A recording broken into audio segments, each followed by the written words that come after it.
उसके रूम का दरवाज़ा यकदम धाड़ की आवाज़ के साथ खुला था। वो जो आईने के सामने खड़ी अपना जायज़ा ले रही थी, गर्दन मोड़ कर देखा तो मुस्तफ़ा को दरवाजे में खड़ा पाकर हैरान हुई। भाई आप यूँ अचानक यहाँ, सब खैरियत तो है ना? वो एक लम्हे के लिए मुस्तफ़ा की लहू रंग आंखें देखकर घबराई तो गई थी, मगर फ़ौरन संभल कर उसके करीब आई। वो शोला बार निगाहों से खड़ा उसको घूर रहा था, जो रुबाब के लिए अच्छी खबर नहीं थी। क्या हुआ भाई, आप ऐसे क्यों देख रहे हैं? इससे पहले कि वो अपना जुमला मुकम्मल करती, चटाक की आवाज़ पूरे कमरे में गूंजी थी। वो हैरानगी और बेयकीनी से रुखसार पर हाथ रखे अपने सामने खड़े मुस्तफ़ा को देख रही थी, जो खा जाने वाली नज़रों से उसी को घूर रहा था। भाई आपने मुझ पर हाथ उठाया, मगर इस बार भी उसका जुमला दूसरे थप्पड़ की वजह से अधूरा रह गया था, और इस बार का थप्पड़ इतनी ज़ोर का था कि रुबाब को सर घूमता महसूस हो रहा था। वो आंखों में पानी लिए अपने भाई को देख रही थी, जिसका गुस्सा 2 थप्पड़ मारने के बाद भी कम नहीं हुआ। भाई मैंने आखिर ऐसा क्या किया है कि आप मेरी कोई बात सुने बगैर ही मुझ पर हाथ उठा रहे हैं? इस बार गुस्से की वजह से वो चीख उठी थी। उसकी तो ये बात बर्दाश्त के बाहर थी कि उसके भाई ने पहली बार उस पर हाथ उठाया था। तुम जो कर चुकी हो ना रुबाब, उसके आगे ये 2 थप्पड़ कुछ भी नहीं। मेरा बस चलता तो मैं तुम्हें कत्ल कर देता। वो गुस्से से अपनी मुट्ठी सख्ती से भींचता हुआ बोला, वरना उसे लग रहा था कि उसका हाथ फिर से उठ जाएगा, और वो यहाँ असफंद के घर कोई तमाशा नहीं करना चाहता था। मैंने ऐसा क्या कर दिया है भाई, जो आपने मुझे मारने से पहले एक बार भी नहीं सोचा? वो अपना रुखसार सहलाते हुए बोली। जितनी ताकत लगाकर मुस्तफ़ा ने उसे थप्पड़ मारा था, रुबाब को पूरा यकीन था कि उसके नाजुक रुखसार पर अपना निशान छोड़ चुका होगा। एक लड़की की इज्जत बर्बाद करके तुम मुझसे पूछ रही हो कि तुमने क्या किया? तुम्हें क्या लगता है रुबाब, मुझे खबर नहीं लगेगी कि तुम कितना बड़ा कांड कर चुकी हो? वो गुस्से से फिर से उसकी जानी पड़ा, मगर उसका गुस्सा देखकर रुबाब डरकर 2 कदम पीछे हुई। आज सुबह जब वो अपने काम के सिलसिले से बाहर जा रहा था, जब अपने आदमी के मुंह से रुबाब का नाम सुनकर उसके कदम वहीं जमे थे, उसे तशवीश हुई थी, इसलिए वो मजीद सुनने के लिए वहां रुक गया। हुरैन का गार्ड उसके 2 आदमियों को कुछ रकम दे रहा था, जो रुबाब ने उन्हें भेजी थी। रुबाब उन्हें किस काम के लिए इतनी रकम दे रही थी, बस वो यही जानने के लिए वहां आया था। वो उस हॉल में दाखिल हुआ था। वो लोग पहले तो उसे देखकर घबरा गए थे, मगर फिर वो मुस्तफ़ा ज़मान शाह था, उससे कुछ भी छुपाना उन लोगों के लिए नामुमकिन था। इसलिए वो अपनी जान बचाने के लिए सब कुछ उसे बताते चले गए। सब जान लेने के बाद वो गुस्से में खोलता उसके पास आया था। मुस्तफ़ा को शायद कभी खबर ही ना होती कि उसकी बहन क्या कर चुकी है, और आज वो उन लोगों की बातें अगर ना सुन लेता। भाई आप क्या कह रहे हैं? मैं कुछ समझी नहीं, आप किस बारे में बात कर रहे हैं? मुस्तफ़ा के मुंह से ये सब सुन रुबाब की आंखें खुली की खुली रह गईं। उसके तो वहम गुमान में भी ना था कि उसके भाई उसकी ये सब खबर निकाल लेंगे, इसलिए अनजान बनते बोली, चलो अगर तुम्हें याद नहीं तो मैं याद दिलाता हूँ। मैं हफ्सा की बात कर रहा हूँ, उस लड़की की जिससे असफंद मोहब्बत करता था, जिसे अपने रास्ते से हटाने के लिए तुमने उसे किडनैप कराकर उसकी इज्जत बर्बाद कर दी, उसे ये मुल्क छोड़ने पर मजबूर कर दिया। मैं उस लड़की की बात कर रहा हूँ रुबाब, कुछ याद आया तुम्हें? मैं उस लड़की की बात कर रहा हूँ, अब कुछ याद आया तुम्हें? उसने अपनी आवाज़ आहिस्ता ही रखी हुई थी, मगर उसका लहजा उसके गुस्से की वजह से तनी हुई रगें साफ तौर पर वाज़ेह हो रही थी, जो उसके शदीद गुस्से में होने का पता दे रही थी। मैंने कुछ गलत नहीं किया भाई, अपनी मोहब्बत को पाने के लिए मुझे जो सही लगा मैंने वो किया। वो अपनी गलती मानने की बजाय उल्टा खुद को सही साबित कर रही थी। उसके जवाब से मुस्तफ़ा को बहुत दुख हुआ था।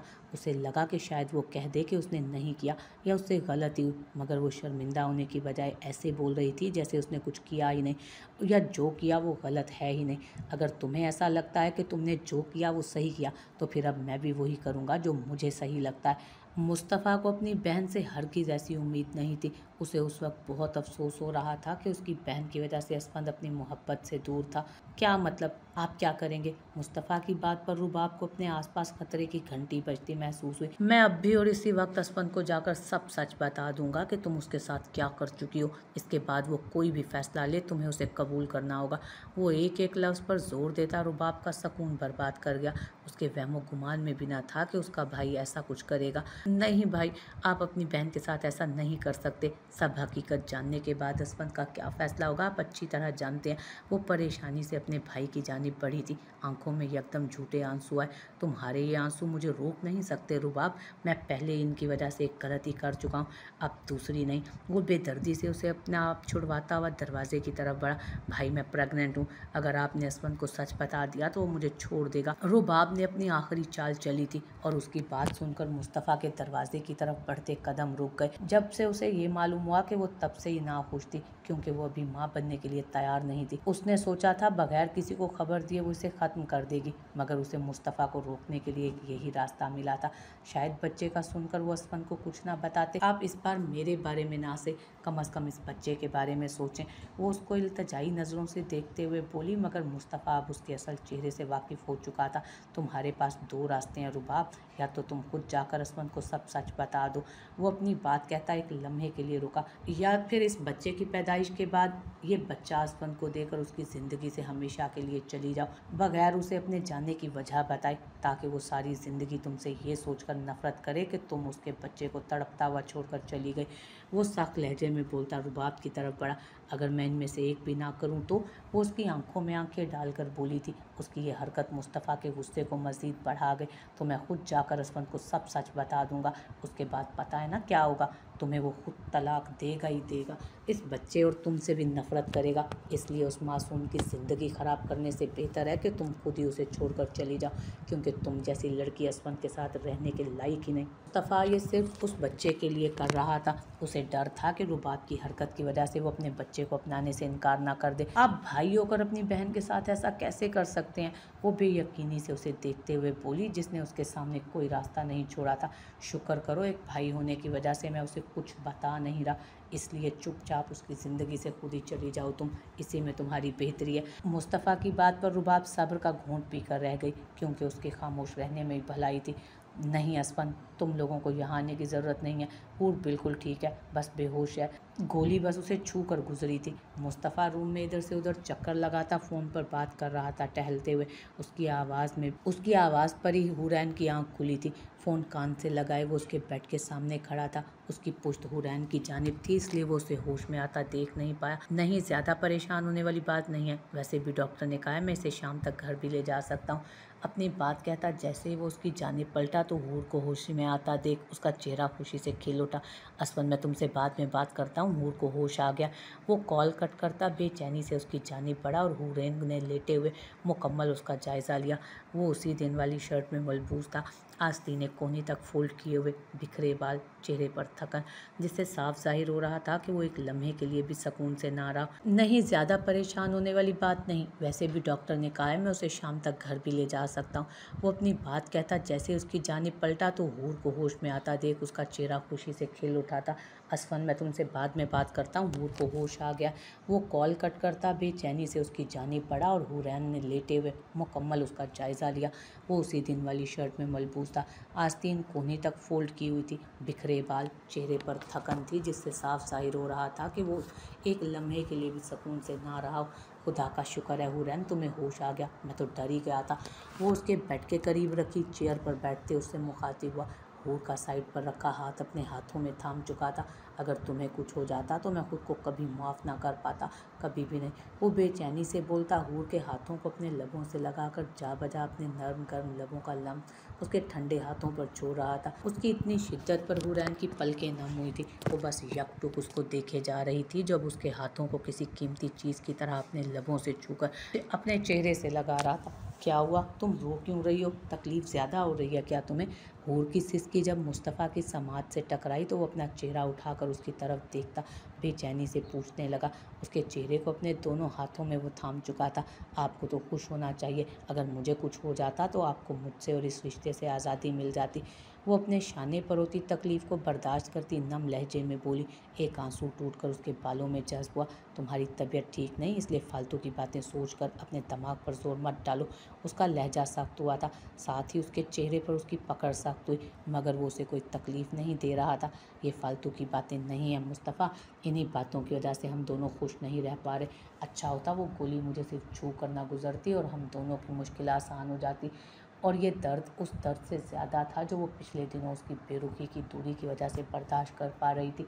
उसने शाने में उठती दर्द की टीसों को वो मुकम्मल नज़रअंदाज किए बोल रही थी, इस बात से बेखबर कि उसकी बातें मुस्तफ़ा के गुस्से को बढ़ा रही थीं, जो बेहद मुश्किल से ज़ब्त किए हुए था। खामोश हो जाओ भूर, बिल्कुल खामोश।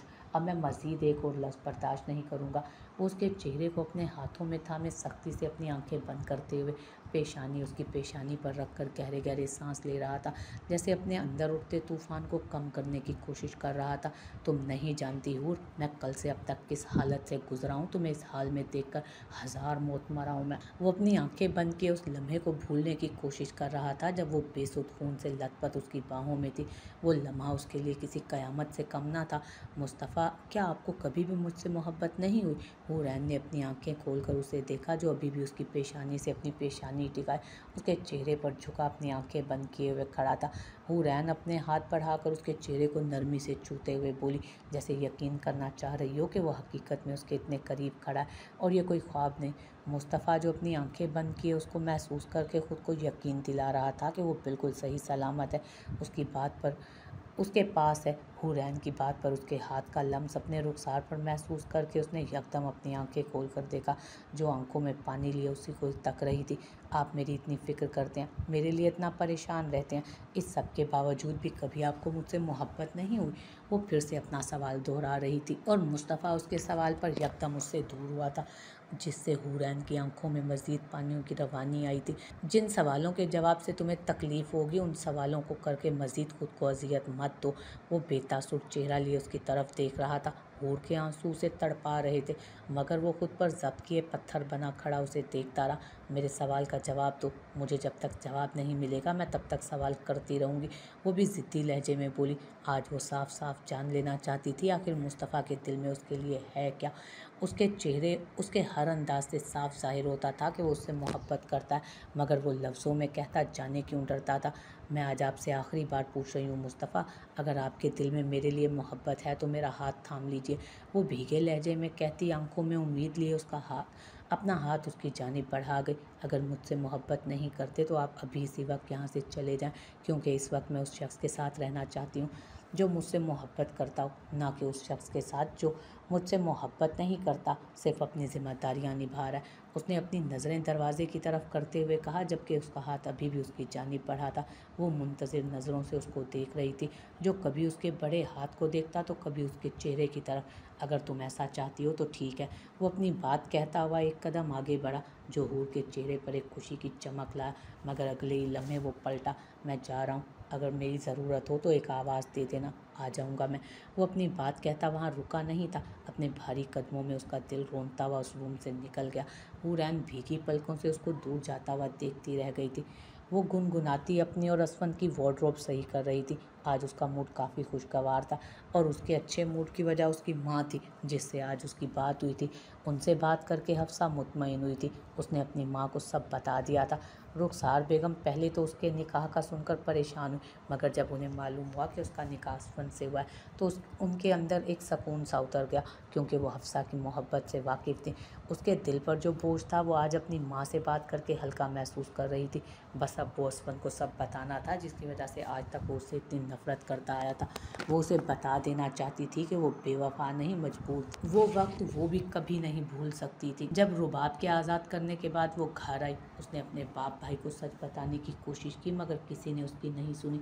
सिर्फ उसकी माँ को उस पर एतबार था, पर उस घर में उसकी माँ की सुनता कौन था। उसकी वजह से उसके साथ साथ उसके बाप की इज्जत खराब हुई थी, इसलिए इब्राहिम खान ने लोगों की बातों से बचने के लिए उसे बाहर भेज दिया। इस बीच उसने असफन से रब्ता करने की कोशिश की, मगर नाकाम रही। उसके पास अपने बाप की बात मानने के अलावा कोई रास्ता ना था। 5 साल वो अपनी माँ अपने घर से दूर रही, और फिर जब उसके बाप ने उसे वापस बुलाया तो वो कितना खुश हुई थी। मगर जब उसे ये मालूम हुआ कि उसके बाप ने शम से उसका निकाह करने के लिए वापस बुलाया था तो उसकी खुशी मज़ीद खुशी बाकी नहीं रही। वो उस शख्स से कैसे निकाह कर सकती थी जिसने रुबाब के साथ मिलकर उसके साथ ये सब किया था। इसलिए वो वहाँ से भाग आई थी। उसका और असफंद का मिलना किस्मत में लिखा था, इसलिए आज वो उस घर में उसकी बीवी की हैसियत से मौजूद थी। उसकी सोचों का सिलसिला जब टूटा जब उसकी नज़र वार्डरोब में मौजूद लॉक्ड खाने पर पड़ी। वो अक्सर उसे लॉक्ड ही देखती थी। इसकी चाबी कहाँ हो सकती है? जाने क्यों उसे आज लॉक्ड खाने को खोलना चाहा था उसने। वो देखना चाहती थी आखिर उसमें ऐसा क्या था जिसकी वजह से असफंद इसे लॉक्ड रखता था। वो असफंद की साइड में उसकी चाबी तलाश करने लगी, और किस्मत से वो उसे वहीं दूसरे दराज में मिल भी गई। उसने जल्दी से चाबी चाबी उस दराज में लगाकर उसका लॉक खोला। दिल अंदर से असफन के आ जाने से डर भी रहा था। उसने अपना खुशखलक तर्क करते हुए दराज खोला, मगर उसमें रखी चीज़ें देखकर वो अपनी जगह खड़ी रह गई। उस दराज में उसकी तस्वीर थी और कुछ चीज़ें जो वो असफन को गिफ्ट कर चुकी थी। वो चेहरे पर हैरानी और बेयकीनी के तासुरात लिए उन चीज़ों को उठाकर देखने लगी। उसने अब तक उसकी और हफ्सा की यादों को संभाल कर रखा हुआ था। मतलब साफ था, उसके दिल में आज भी हफ्सा के लिए जज्बात थे और वो उससे कभी नफरत कर ही नहीं पाया। अगर करता तो उसकी चीज़ें यूं इस तरह किसी कीमती चीज़ की तरह संभाल कर न रखी होती। तुम्हारी हिम्मत कैसे हुई मेरी पर्सनल चीज़ों को हाथ लगाने की, और किसकी इजाज़त से तुमने ये दराज खोला? वो जो नम आंखों से उन सबको देख रही थी, असफन की भारी और सर्द आवाज़ पर उसकी जानिब पलटी, जो कहर बरसाती नज़रों से उसी को घूर रहा था। तुमने आज तक मेरी दी चीज़ों को संभाल कर रखा है, मुझसे इतनी मोहब्बत के बावजूद इस बात से इनकार क्यों करते हो? वो उसके लहजे और उसके सवाल को नज़रअंदाज करती वार्डरोब बंद करके हाथ में वो सब सामान लिए उसकी जानी पड़ी थी। ये सब मैंने इसलिए संभाल कर रखा है क्योंकि ये मुझे तुम्हारे दिए हुए दुख को याद कराती हैं। ये मुझे याद करवाती हैं कि तुम बेवफा थी, धोखेबाज थी। वो झटके के अंदाज में उससे वो सब सामान लेता उन सबको बेड पर पटकता हुआ घुराया। वो उसके सामने ये कबूल नहीं कर सकता था कि वो उसकी यादों से कभी पीछा नहीं छुड़ा सका था। इन सबको देखकर उसे तकलीफ़ भी होती थी, मगर कहीं ना कहीं सुकून भी मिलता था। मैं बेवफा नहीं थी असफन, और ना हूँ। मैं बस मजबूर थी, उस वक्त बेबस थी। वो भी उसी के अंदाज में चीखी। असफन के पास उसकी दी हुई चीज़ें देखकर उसे लग रहा था कि असफन आज भी उससे मोहब्बत करता है, और अगर वो उसे सब बता दे तो शायद उसका यकीन भी कर ले। ऐसी कौन सी मजबूरी आ गई थी तुम्हें जो तुम्हें मुझे छोड़कर उस शम्स से मंगनी करना पड़ी, और उसके बाद चुपचाप मुल्क भी छोड़कर चली गई? अपनी बेवफाई को मजबूरी का नाम मत दो हफ्सा बेगम, मैं कोई बच्चा नहीं हूँ। वो तल्खी से कहता सख्ती से उसका बाजू दबोच कर उसे अपनी जानिब खींच चुका था। उसकी पकड़ में इतनी सख्ती थी कि हफ्सा के मुंह से सिसकी निकली थी। ये झूठ है, मेरी शम्स से कभी मंगनी नहीं हुई। वो अपने बाजू में उठती दर्द की टीसों को नज़रअंदाज करती मुश्किल से ही बोल पाई थी, और उसकी आंखों में देखा जो चेहरे पर सख्त तासुरात लिए उसे घूर रहा था। एक झूठ को छुपाने के लिए तुम और कितने झूठ बोलोगी हफ्सा? कह दो कि ये भी झूठ है कि तुम्हारा निकाह शम्स से नहीं हो रहा था। अब उसका दूसरा बाजू भी सख्ती से अपनी गिरफ्त में लेते वो बोला। वो काफ़ी वक्त से ये जानने में लगा था कि उसका निकाह किससे हो रहा था, और जब उसे मालूम हुआ तो ये सच सुनकर उसकी गुस्से से रगें तन गई थी। मगर एक बात उसकी समझ में नहीं आई थी, आखिर वो इस निकाह से भाग कर क्यों आई थी?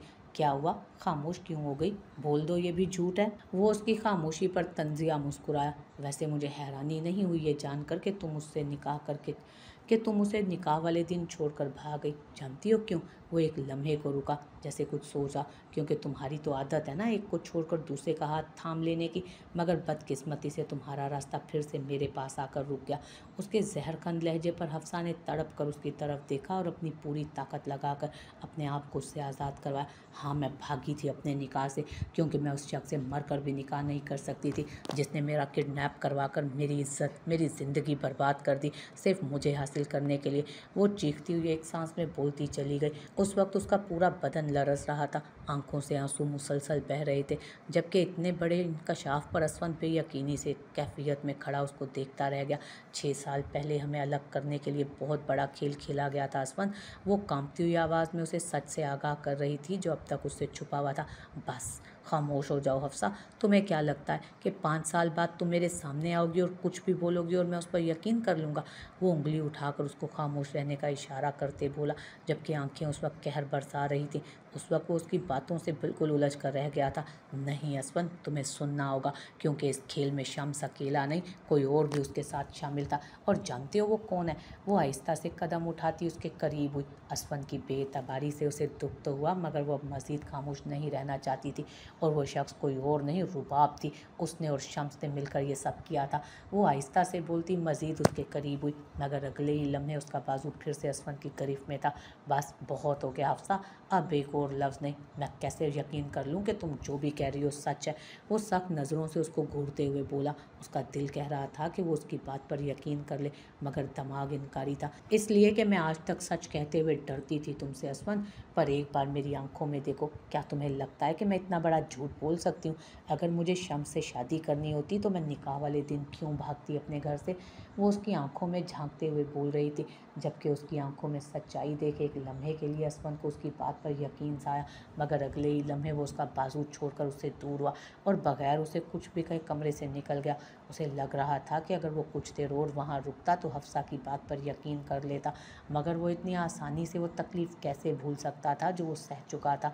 इस सबसे पहले उसे इस बात का पता लगाना था कि वो जो कह रही थी क्या वाकई वो सच था या नहीं। यहाँ मेरे सामने नज़रें नीची करके खड़े हो यहाँ मेरे सामने नज़रें नीची करके खड़े होने से मेरा गुस्सा कम नहीं होगा। एक काम दिया था, बस एक काम तुम लोगों को, तुमसे वो भी सही तरीके से नहीं हुआ। वो अपने ख़ास आदमी को सख्त नज़रों से घूरता गुस्से से बोला था। अगर उस वक्त उसका कोई और आदमी होता तो अपनी आखिरी सांसें गिन रहा होता, मगर सामने खड़ा शख्स उसके लिए ख़ास था। ज़िंदगी के हर बुरे वक्त में वो उसके साथ रहा था, इसलिए चाहकर भी वो उस पर अपना गुस्सा नहीं निकाल सकता था। मैंने सबसे अच्छे शूटर को हायर किया था, मगर जाने कैसे उसका निशाना चूक गया। करीम अपनी पेशानी मसलता हुआ परेशानी से बोला। ये तो उसकी भी समझ में नहीं आ रहा था कि उसके शूटर से गलती कैसे हुई। अब कहाँ है वो तुम्हारा सबसे बेस्ट। पुलिस की नज़रों से उसको बचा कर रखो, मुझे कोई गड़बड़ नहीं चाहिए।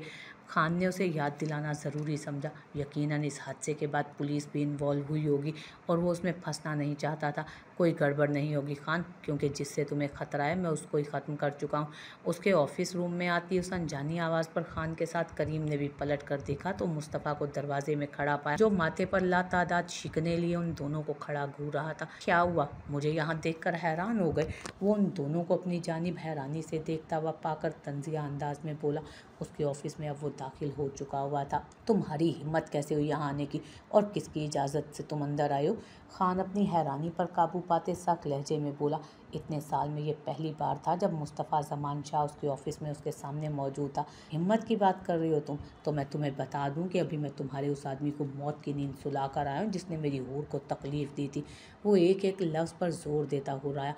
और रही इजाज़त की बात, तो मुस्तफ़ा ज़मान को तुमसे मिलने के लिए इजाज़त लेने की ज़रूरत नहीं। वो अपनी आंखें उस पर गाड़े हुए बोला, जो ख़तरनाक हद तक सुर्ख हो रही थी। तुम किस आदमी की बात कर रहे हो? मैं समझा नहीं। खान अपने लहजे को नॉर्मल रखते हुए बोला। वो कुछ भी बात कहकर ख़राब नहीं करना चाहता था अपनी बात। मैं किस आदमी की बात कर रहा हूँ तुम अच्छे से जानते हो। मैं बस तुम्हें यहाँ वार्निंग देने आया हूँ। अगर आइंदा तुमने हूर को तकलीफ़ देने की कोशिश भी की तो तुम्हारा वो हाल करूँगा कि ज़िंदगी भर याद रखोगे। वो अपनी बात कहता दरवाजे की जानिब बढ़ा, फिर कुछ सोचकर खान की तरफ पलटा, जो सख्त नज़रों से उसी को ही घूर रहा था। हुरैन से दूर रहो, क्योंकि तुम्हारी बेहतरी इसी में, वरना मैं तुम्हारा वो हाल करूँगा कि तुम मेरे कहर से पनाह मांगोगे। इब्राहिम खान, मेरी ये बात याद रखना। वो अपनी बात कहता वहाँ रुका नहीं था, जबकि उसके जाने के बाद इब्राहिम खान ने सख्ती से अपने सामने मौजूद टेबल पर पंच मारा था।